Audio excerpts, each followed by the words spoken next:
नमस्कार, सी न्यूज भारत में आप सभी का स्वागत है। न्यूज बुलेटिन में इस बुलेटिन में बात करेंगे चतरा की, जहां परिषद में कार्यरत दैनिक मजदूर 6 सूत्रीय मांगों को लेकर अनिश्चितकालीन हड़ताल किया।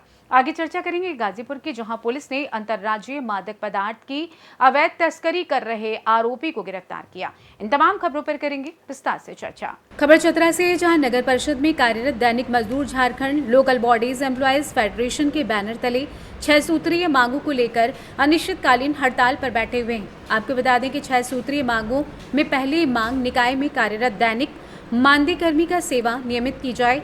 निकाय कर्मी का वेतन भुगतान के लिए सरकार अपने स्तर से 100% आवंटन निर्गत करे। निकाय में सेवानिवृत्त होने वाले कर्मियों का तमाम तरह का सेवानिवृत्ति लाभ, सेवानिवृत्ति का भुगतान सरकार अपने कोष से करे। निकाय निगम में उच्चतर पदों पर निकाय कर्मियों से ही पदोन्नति प्रदान की जाए। आउटसोर्सिंग की मजदूरी भुगतान का सरकार अपने स्तर से भ्रष्टाचार समाप्त करे। जीवन बीमा का लाभ निकाय कर्मियों को सरकार द्वारा किया जाए। आगे लोगों ने बताया कि मांग अगर सरकार की पूरी नहीं करती है तो हड़ताल जारी रहेगी।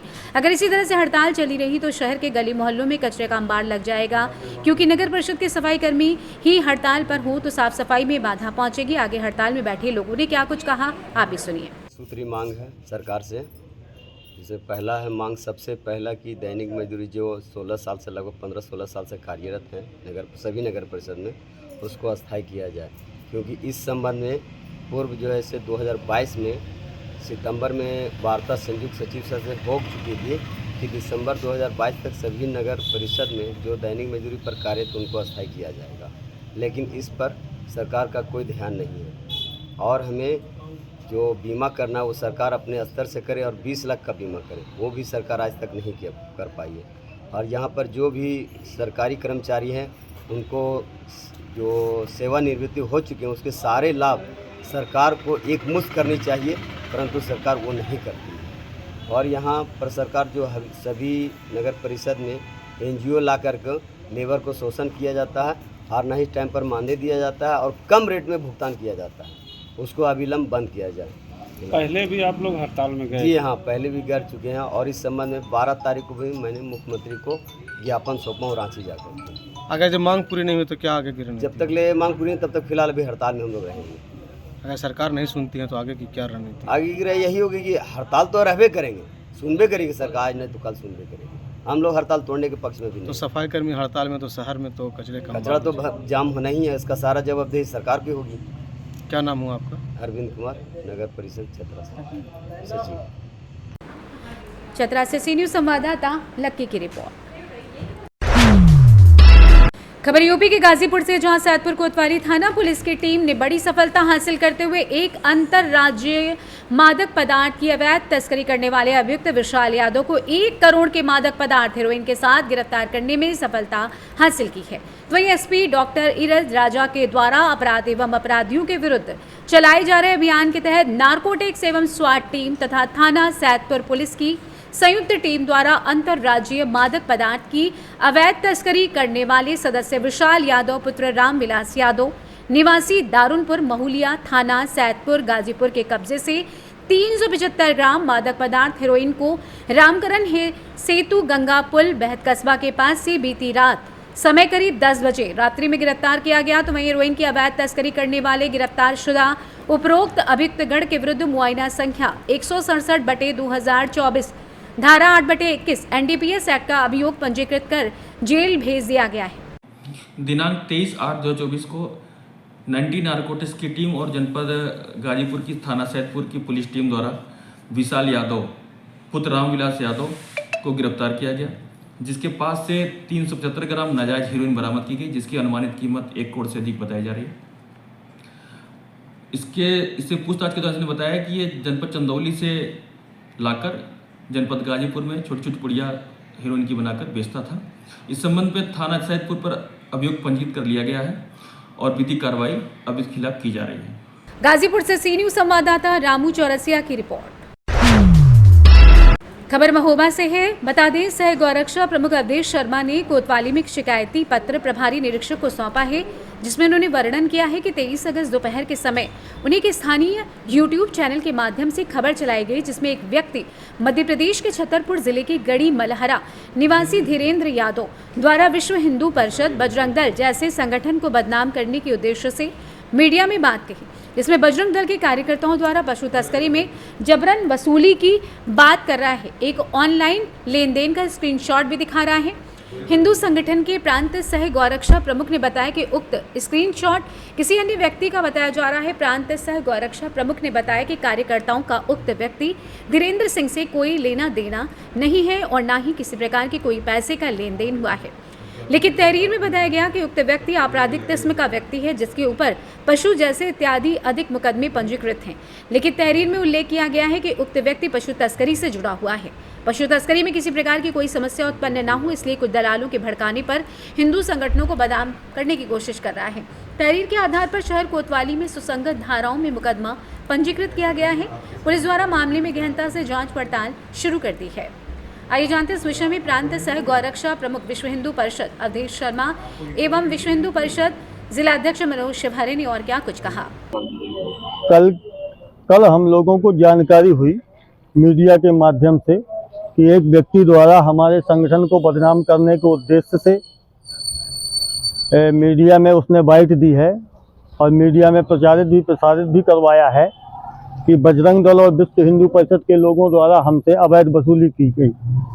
जब हमने उसके बाद में जांच की, अपने स्तर से लोगों से, अपने कार्यकर्ताओं से पूछताछ की, तो जानकारी ऐसी आई है कि उक्त व्यक्ति स्वयं ही पर बहुत बड़ा गौ तस्कर है, पशु तस्कर है और उसकी पशु तस्करी निरंतर चलती रहे और हमारा संगठन, हमारे कार्यकर्ता उसकी तस्करी में व्यवधान न बने, गौकसी में व्यवधान न बने, इसको दृष्टिगत रखते हुए उसने हमको बदनाम करने के उद्देश्य से इस प्रकार का कार्य किया है ताकि संगठन को बदनाम कर दो तो संगठन शांत होकर के बैठ जाएगा।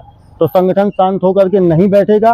गौ तस्करी के विरोध में अब हम लोग दुगनी शक्ति के साथ आज से कार्य करेंगे और जो भी यहाँ से तस्करी होती है, जो भी गाड़ियाँ निकलती रही हैं या निकलेंगी, उनको हम लोग दुगनी शक्ति के साथ रोकेंगे और उनका प्रतिकार करेंगे। ऐसे गौ तस्करों का, पशु तस्करों का, जो भी गौ हत्या में इसमें संलिप्त हैं, उनका जिस तरह की वो पूरी भ्रामक है। वो संगठन के विरोध में दुष्प्रचार है, विरोधी मानसिकता के लोग उसमें जुड़े हुए हैं सब। और मैंने तो यहाँ तक उसके भी तार बहुत लंबे हैं। ये कार्य क्यों किया गया है इसकी अभी हम लोग जब तक हम प्रमाण नहीं ले लेंगे तब तक हम मीडिया के सामने नहीं बताएंगे। लेकिन उसमें भी बहुत लंबे तार हैं। उसमें कुछ लोग यहाँ तक शामिल हैं कि तुम करो, तुम गौ तस्करी करो, तुम पशु तस्करी करो, कुछ अवैध रूप से गाड़ियाँ निकालो और ये लोग आपके लिए बाधा न बने तो इनको दबाने का काम यहाँ से मीडिया के द्वारा करवा दो। तो इसमें कुछ लोग शामिल हैं, कुछ ऐसे लोग भी शामिल हैं जिन्हें जनता बहुत अच्छा समझती है। तो उन लोगों के खिलाफ भी अब जब प्रमाण मिलने वाले हैं, आ गए हैं प्रमाण, बस हम प्रसारित नहीं कर रहे हैं क्योंकि अब कुछ कारण है जो नहीं प्रसारित कर रहे हैं। बस कुछ प्रमाण है और हमने उसके खिलाफ अभी जिसने हम लोगों को बदनाम करने का प्रयास किया है या धीरेन्द्र सिंह नाम से एक व्यक्ति है, उसके विरोध में हमने कोतवाली में एप्लीकेशन दी, उसके विरोध में मुकदमा दर्ज हो चुका है। जो है एक तहरीर दी गई है आपके द्वारा, किस तरह की तहरीर है, क्या मांग की गई है? कल जो समाचार चैनलों के माध्यम से हमारे संगठन को असामाजिक कार्य में जो संलिप्तता बताई गई और जिस व्यक्ति के द्वारा इस प्रकार का बयान दिया गया, उस व्यक्ति के खिलाफ हमारे संगठन के सभी जिले के और प्रांत के पदाधिकारियों के द्वारा उसके खिलाफ मुकदमा दर्ज कराया गया। अच्छा, तो किस तरह का व्यक्ति है वो और किस तरह की आरोप? जब संगठन के संज्ञान में उस व्यक्ति के विषय में जानकारी आई और उसकी जानकारी ली गई तो वह आपराधिक व्यक्ति है और उसके ऊपर पहले से ही कई मुकदमे पंजीयत। तो क्या कार्यवाही की मांग कर रहे हैं? उसको जो हम लोगों ने विषय रखा है उस पे जो अधिक से अधिक धाराएं हों उन पे उस पे मुकदमा दर्ज किया जा रहा है और उस मुकदमे के अनुसार उसके ऊपर कार्रवाई होगी। महोबा से सी न्यूज संवाददाता राहुल कश्यप की रिपोर्ट। रोहतास जिले की डेहरी के एक निजी मैरिज हॉल में भारतीय जनता पार्टी के द्वारा सदस्यता अभियान कार्यक्रम का आयोजन किया गया था, जिसमें बिहार सरकार के श्रम संसाधन मंत्री संतोष कुमार सिंह भी उपस्थित हुए। मंत्री संतोष कुमार सिंह ने कहा कि भारतीय जनता पार्टी द्वारा निरंतर नए सदस्यों को जोड़ने के लिए सदस्यता अभियान चलाया जाता रहता है। इसी के तहत इन दिनों भाजपा द्वारा सदस्य अभियान चलाया जा रहा है। यही कारण है कि भारतीय जनता पार्टी विश्व की सबसे बड़ी सदस्य वाली पार्टी बन गई है। वहीं मंत्री संतोष कुमार सिंह ने तेजस्वी यादव द्वारा बिहार में बढ़ते अपराध को लेकर किए गए ट्वीट के जवाब में कहा है कि तेजस्वी यादव पहले अपने माता पिता के कार्यकाल की इस क्राइम रिपोर्ट को बिहार की जनता के समक्ष रखी। उनके माता पिता के कार्यकाल में बिहार में हत्या, लूट, बलात्कार, डकैती, नरसंहार और अपहरण उद्योग चलते थे, जिसके कारण उस समय बिहार के बड़े बड़े उद्योगपति और बिजनेसमैन बिहार से पलायन कर चुके थे। आज भी लालू राबड़ी के शासनकाल को याद कर बिहार की जनता सहम जाती है, लेकिन आज बिहार में डबल इंजन की एनडीए सरकार है और एनडीए सरकार में जो भी अपराध करता है वो या तो सीधे ऊपर नहीं तो जेल की सलाखों के भीतर नजर आता है। आइए जानते हैं इस विषय में श्रम संसाधन मंत्री बिहार संतोष कुमार सिंह ने और क्या कुछ कहा। रास्ता अभियान 2024 चलाया जा रहा है, इसके बारे में क्या बताओ? आज रोहतास जिला भारतीय जनता पार्टी इकाई के द्वारा आज कार्यक्रम का आयोजन किया गया था और ये भारतीय जनता पार्टी का रूटीन वर्क, ये कोई नया विषय नहीं है। कुछ पार्टी के लिए नया हो सकता है, भारतीय जनता पार्टी के लिए ये पुरानी भारतीय जनता पार्टी की संविधान में हर 1-2 साल में समस्या होती है। बीच में कोरोना काल नहीं हुआ था। वैसे भी सबको पता है कि भारतीय जनता पार्टी विश्व की सबसे बड़ी पार्टी है सदस्यता वाला, और पिछला रिकॉर्ड को भी इस बार तोड़ देना है। आदरणीय यशस्वी प्रधानमंत्री नरेंद्र भाई मोदी भी 2 तारीख को एक नई सदस्य के रूप में सदस्यता ग्रहण करेंगे। उस दिन से ये प्रारंभ होगा, 1 महीने तक चलेगा और इस 1 महीने में पिछले बार का जो मेरा रिकॉर्ड है उसको भी हमें तोड़ देना है। उसके निमित्त इस कार्यक्रम का आयोजन किया गया। जारी कर रहे हैं, रोज शाम को कह रहे हैं कि अब जंगल राज पे नहीं बोलेगी भाजपा। बिल्कुल, अरे बाबा तेजस्वी यादव क्या जंगल राज की बात करेंगे और क्या एनडीए गठबंधन की बात करेंगे। तेजस्वी यादव अपने पिताजी के, अपने माताजी के कार्यकाल का क्राइम रिपोर्ट भी बिहार के पब्लिक को बता देना चाहिए कि उनके पिताजी के राज में, उनके माताजी के राज में क्या होता था क्राइम, किडनैपिंग इंडस्ट्री किससे चलती थी, ये सब तो उनको भी तो बताना चाहिए। उनका भी नहीं कि नैतिक अधिकार है और बिहार की जनता उनसे पूछ रही है कि भाई आप बड़ा क्राइम पे बोल रहे हैं, तो आपके पिताजी और माताजी के भी रीजन में 15-16 साल में क्या हुआ था बिहार में, कितने लोग यहाँ से पलायन कर गए छोड़ के बिहार। जो बिहार में आज इतना डर है उस जंगल राज से, जो आना नहीं चाहते हैं, उनका भी रिपोर्टिंग करना चाहिए, बिहार के पब्लिक को बताना चाहिए। अभी भी तो एनडीए लोग पलायन कर गए इस बिहार से, आपके चलते, आपके माताजी के चलते, आपके पिताजी के चलते। ये सुशासन की सरकार है, क्या क्राइम रिपोर्ट करेंगे? आज जो क्राइम करता है 8 घंटे में, एक नेता का पिताजी का हत्या हो गई थी, 8 घंटे में अरेस्टिंग हुआ। ये कोई चाहे खाकी वाला हो और चाहे खादी वाला हो, कोई बचेगा नहीं। ये सुशासन की सरकार है। हर जगह तो आरा में भी फायरिंग हुई है, रोहतास में भी, बड्डी में भी एक व्यवसाय, डेहरी में भी व्यवसायी सोना और आरा में यार घटना करने वाले, कुछ गड़बड़ करने वाले लोग रहते हैं। एक आदमी पे पुलिस थोड़ी रहती है, लेकिन ये तय है कि सरकार जो भी करेगा इसमें घटना, वो बचेगा नहीं, वो जेल के सलाखों के अंदर होगा। अब तो हम लोग आगे भी करने जा रहे हैं, 2 जगह निश्चित कर रहे हैं, या तो ऊपर और नीचे रहेगा तो जेल में। तीसरा कोई जगह नहीं रहेगा जो क्राइम करेगा, जो किडनैपिंग करेगा, जो गलत काम करेगा, ये कोई बर्दाश्त नहीं करेगी ये सरकार। ये 0 टॉलरेंस की सरकार है, ये डबल इंजन की सरकार है। नरेंद्र मोदी और नीतीश कुमार के नेतृत्व में जो सरकार चल रही है उसमें क्राइम का कोई जगह नहीं है, कोई स्थान नहीं है। अब अनर्गल प्रलाप कोई करे, कोई उसके पास न मुद्दा है न विजन है, सब अपने परिवार बचाने के चक्कर में ही सब बोल रहा है। तो बोल मुकेश सहनी को कब बुला रहे हैं एनडीए में? अरे भाई हम बुला रहे हैं, इस पार्टी पे, इस पार्टी के नीति सिद्धांत के चलते जो भी प्रभावित हो वो आएगा, स्वागत है। अब कब बुला रहे हैं नहीं बुला रहे हैं, ये बात अगर आप उनसे जाके पूछ लेते तो बड़ा अच्छा होता। 1 घंटा पहले प्रशांत किशोर प्रधानमंत्री पर हमला बोले हैं कि बिहार के लिए कुछ नहीं किए हैं। प्रशांत किशोर करेंगे बिहार के लिए, थोड़ा सा समय का इंतजार करिए। अरे भाई सब किसी न किसी रूप में सत्ता के सिंहासन में बैठना चाहता है। रोहतास से सी न्यूज संवाददाता पंकज कुमार की रिपोर्ट। खबर रोहतास जिले से, जहां छात्रों को मेंटल हेल्थ प्रोग्राम के तहत श्रेष्ठा इंजीनियरिंग कॉलेज सासाराम में मेंटल हेल्थ अवेयरनेस एवं सुसाइड प्रिवेंशन को लेकर जागरूकता कार्यक्रम का आयोजन किया गया था। कार्यक्रम में डॉक्टरों के द्वारा छात्रों को मेंटल हेल्थ के बारे में विस्तृत जानकारी दी गई और छात्रों के साथ इस विषय पर चर्चा भी की गई। छात्रों को तनाव से बचने के लिए डॉक्टरों ने कई उपाय भी बताए। हमने सिरसा इंजीनियरिंग कॉलेज में suicide prevention and mental health awareness के बारे में हम लोगों ने जानकारी दिया। DMSP team district mental health programme के द्वारा यह कार्यक्रम आज रखा गया था, जिसमें मैं डॉक्टर विप्लव कुमार सिंह और डॉक्टर प्रेम प्रकाश हरी जी ने इसमें बच्चों को सुसाइड प्रिवेंशन और मेंटल हेल्थ के बारे में विस्तार से बताया और इस पर डिस्कशन किया कि कैसे यह ठीक हो सकता है, कैसे तनाव से दूर रह सकते हैं। इस विषय पर हम लोगों ने जानकारी दिया। रोहतास से सी न्यूज संवाददाता पंकज कुमार की रिपोर्ट।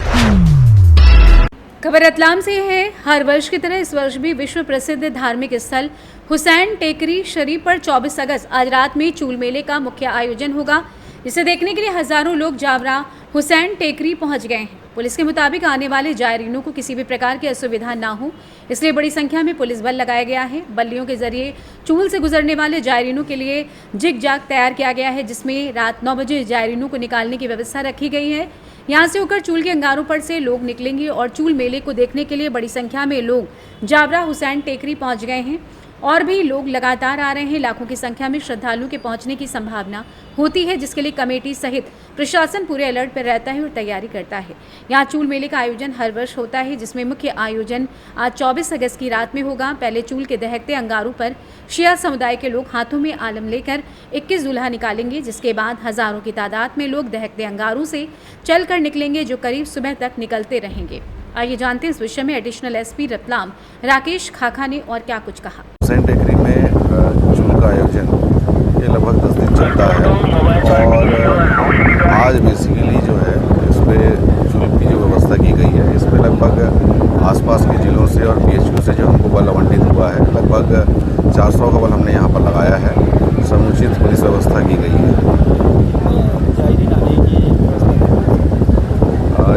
यहाँ पर जैसे है कि अगर पूरा एरिया अगर हम देखें तो 3.5 किलोमीटर का पूरा एरिया है, जहाँ पर से पड़ाव क्षेत्र से फिर ज़िगज़ैग होते हुए चूल में प्रवेश करते हैं। इन पूरे एरिया को अगर हम देखें तो लगभग अगर 2x2 अगर एक व्यक्ति को माने तो लगभग 65,000 की भीड़ एक समय में हम जो है कैपेसिटी को होल्ड कर सकते हैं, इतनी क्षमता है। अगर इसके बाद भी देखते हैं कि कितने आते हैं, यदि कम भी हो सकते हैं तो भी व्यवस्था, ज़्यादा हो जाएगी तो भी व्यवस्था है।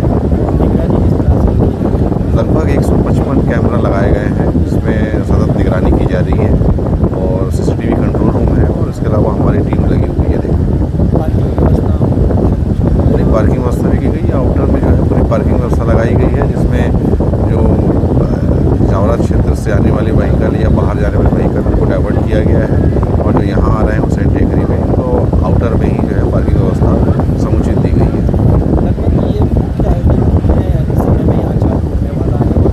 लगभग 10 बजे चालू हो जाएगा और पहले जो है सियाओं के जो है वो होगा, उसके बाद जो है उसके उपरांत जो है बाकी आमजन है, जैसे ही सिया समुदाय का जो है चूल में से निकलना शुरू होगा, उसके समापन के उपरांत ही जो है बाकी लोग यहाँ से जा पाएंगे।